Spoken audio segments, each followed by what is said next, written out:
Hey fellow tankers, it's Mobius here with another video for World of Tanks console. And today is just another map drive. We're taking a look at the latest addition to the World of Tanks console map rotation. We're looking at Pilsen, as you can see on your screen there. So I've got Joe the Frogman on the other team to act as a placeholder so I could run this training room and have us take a look at Pilsen. Much appreciated again, Joe the Frogman. Let's change to the big map here.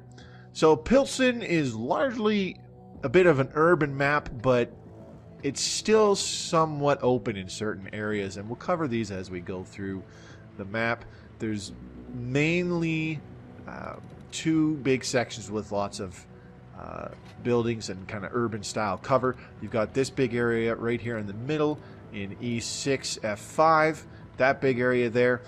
In the middle of all these buildings, which is actually what I'm going to shoot at, bam, right there. That's the big building that's in the very middle of the map. In the center of these squares, it's actually quite open. So there's lots of shooting lanes in there, and there's actually lots of openness for artillery to drop shells in that entire area. You have these buildings over here on the west side of the map in the kind of E2 F2 area. Holy crap, I am running into everything. And there's some buildings scattered around in B7 and J8 as you get to the north and south ends of the map. So the two spawns in standard battle, you've got one in the very top left of the corner and one in the very bottom right. So the northwest and the southeast, completely opposite ends of the map, making this basically trying to spread the teams out on the map as much as possible. If they spawned directly across from each other on this map, it would be a little a much more straightforward kind of map to play.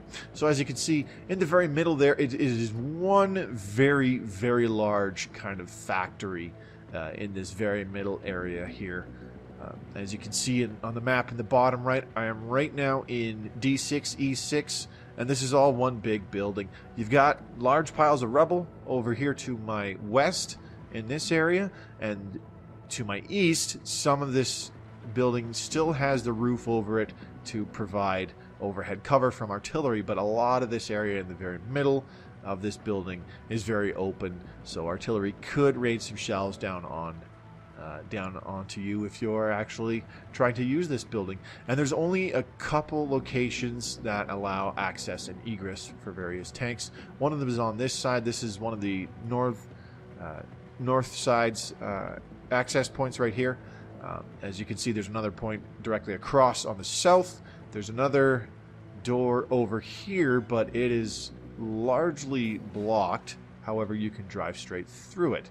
And the same thing is with this door on the south right there that I just fired at. Those bits of door are actually destructible.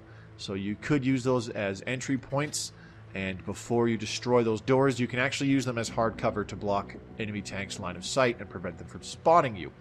So entry points to the north and south, everything directly across from each other. You've got two entranceways, both on the north side and the south side, with these doors that are fully destructible. You can drive through them, you can shoot through them, whatever you see fit to knock them down. There is one entranceway on the east side, that's this big one right here that I'm driving through. As you can see in the map, it's basically an E7 F7.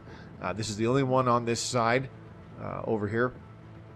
So this can provide kind of a side route into this building, more or less. So there aren't really any ways to get in from the west side, which is more towards the red flag. As you can see, all this destroyed rubble and whatnot, you can't really traverse it, and it's very likely that there are invisible walls on top of these little rubble piles to prevent smaller, quicker light tanks like myself from getting up there. So this area in here, it doesn't really get utilized a hell of a lot from what I could see in the games that I played on this map. I have played this map a few times, maybe about 8 or 9 times in total. People don't necessarily hang out in these areas on standard battle from what I could tell.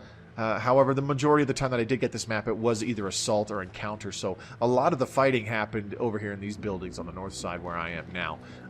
Now, these buildings, there's quite a bit of hard cover here.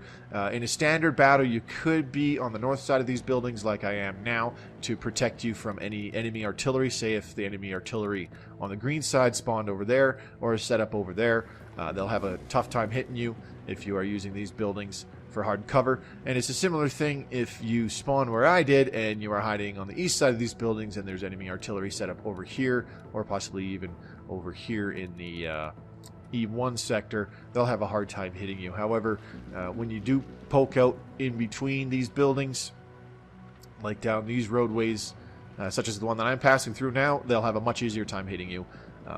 As you can see, I mean, there are several buildings on this map, but it is more like a kind of an open industrial kind of area. It's lots of flat terrain in covering most of the map, and the hard cover is only in a few specific locations, offered by multiple medium-sized buildings or one or two really large buildings. So the red spawn over here in the northwest corner of the map on standard battle, there is a little bit more terrain features. As you can see, there was a bit of a ridge that I just dipped down from, and the terrain continues to slope downwards as we get into the very top left corner of A1.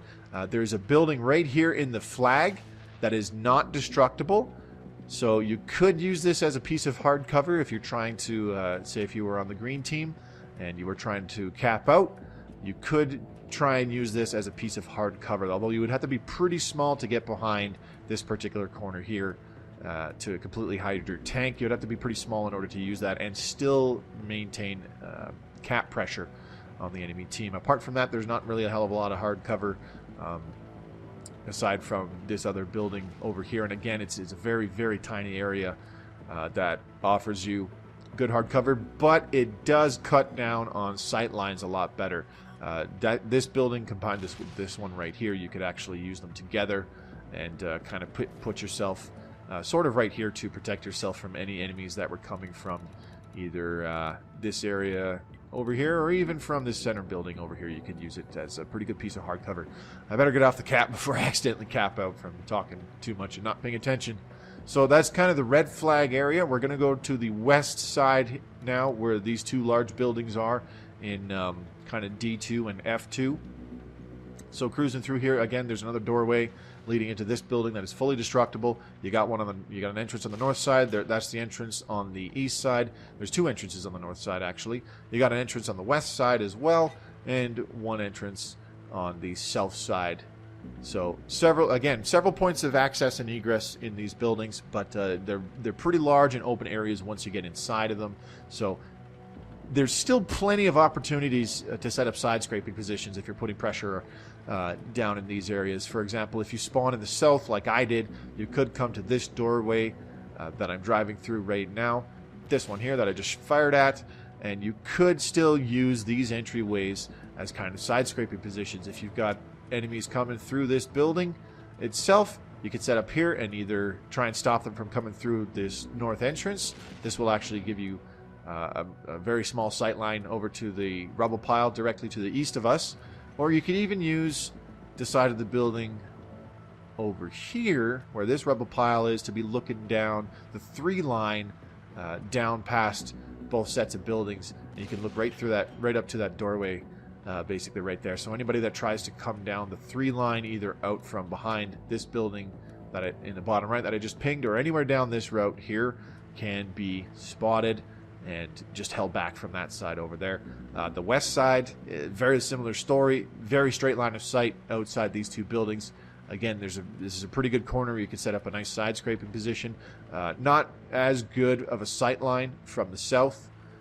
Over on this side, for example, you could find yourself pushing all the way up to, say, this little pile of rubble here underneath the pipelines directly above us. But this does kind of limit your mobility because you've got this post right next to you, for example. And if anybody actually does go through this building, they could very easily come up on your side and get some flank shots and still have enough hard cover where they could just poke out, shoot at you, and then get behind cover before you can retaliate on them. So you do got to be pretty cautious on that. As you can see where Joe's positioned, there's even sight lines from all the way over in this area inside these buildings. So it's pretty hard to move around on this map without being spotted until the crowd gets thinned out a little bit. You know, once some tanks start dying and whatnot, it'll be a little easier to move around without the enemy team seeing you. You could even use this cubby hole to either look down to the south if you spawned, over to the north if you spawn south, or if you spawn north to be looking south, You can kind of use this as a bit of a side scrape position, but it'll be a little bit difficult because, again, anybody coming from that little roadway that I just fired at, or this opening in the building in the south, they could easily get some flanking shots on you. So we're going to check out the open areas now over here in J3, as well as over by the green flag and north of the green flag. So this area over here has much more terrain than the other side of the map. As you can see, there's some small kind of hillocks, much more severe terrain differences in this part of the map. Artillery does like to come down here in standard battles, I've noticed, and even in things like assault or encounter, depending how close they spawn. They like to set up here. They've got really good shots down both the 1 line, the 3 line, into the central building, and even over to these open fields here north of the green flag. So do be careful of that. If there is artillery on the map, they do sometimes set up over there. Not always, of course. So keep an eye out where those shells are coming from. So approaching the green flag, the biggest point of cover is largely this building that's kind of in the way to protect the green flag from longer distances, especially if you're coming from this area here or if you're coming from the central building over here in this area. And now I can't ping the map.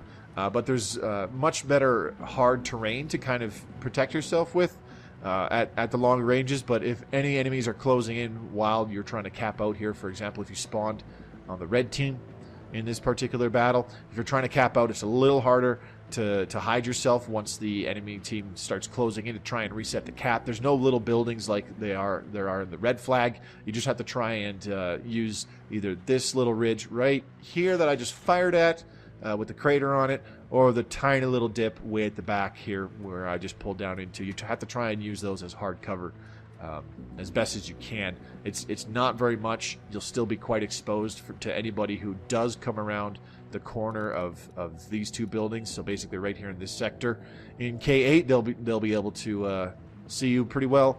And if you're not a fairly low profile tank, they'll probably be able to shoot you in certain parts of the turret or something to try and get a reset on you. From the north, very similar story. Still a bit hard to get shots in to reset the cap from long range. As you can see, as I pull further away, it's very difficult to see the terrain. But there is this little kind of ridge line way up here in the sector that I'm sitting at right now in F0, which does give some high ground, and the only thing that's really blocking shots into the green flag from here is this little house right there that I just fired at, blocking a good portion of the middle of the flag. So if you have no other choice and you're going for the cap out on the red team, for example, if you were on Joe's team right now, you're trying to go for the cap, you need to try and anticipate or know where the enemy is coming from to try and get the reset. If they're coming from the north, you're going to want to try and position yourself near the middle of the circle so that little house right there blocks you from any long range shots until they pass that house.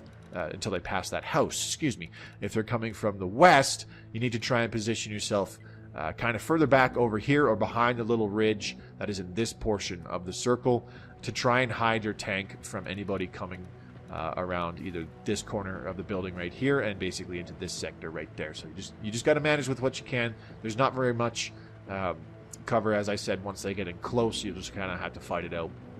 So these fielded areas on the east side of the map, there's much more terrain.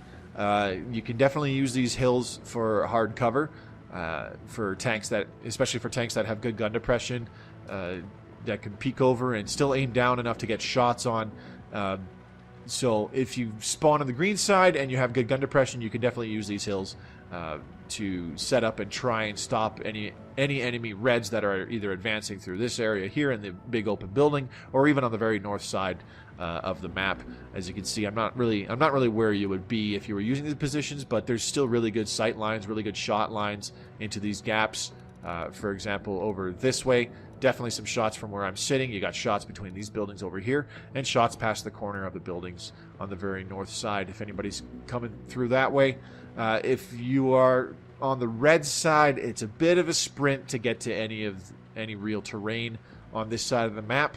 The very north side of this area, the very northeast corner, there is this big depression, so if you are quick enough, you can get all the way over to here and use this natural cover to the best of your abilities. Still poke over and show off some good turret armor, or just use your gun depression to try and stay hull down and fight it out as you try to gain control of this big open area. But largely what I've seen from playing on this map, as I said, the non-standard variant is what I mostly wound up playing. A lot of fighting happens up here in this area, and a lot of fighting kind of winds up happening over here. Not necessarily in this one particular building, but kind of all around it. The center area isn't necessarily used for any big fights going on aside from when people are trying to flank or sneak through unseen. So that should pretty much cover it for a drive around Pilsen. Hopefully it was helpful and enjoyable. Once again, thanks to Joe the Frogman for hanging around on the other team so that I could run this training room and be able to do this map drive video for you guys. As I said, I hope it was helpful. This has been Mobius Y for World of Tanks Console. For more World of Tanks Console content, feel free to subscribe to my channel and click the bell icon for notifications so that you know when I upload a new video. I try to upload a new one every Friday for World of Tanks Console. So I will see you on the battlefield or in my next video. Thanks very much for watching. As always, happy tanking.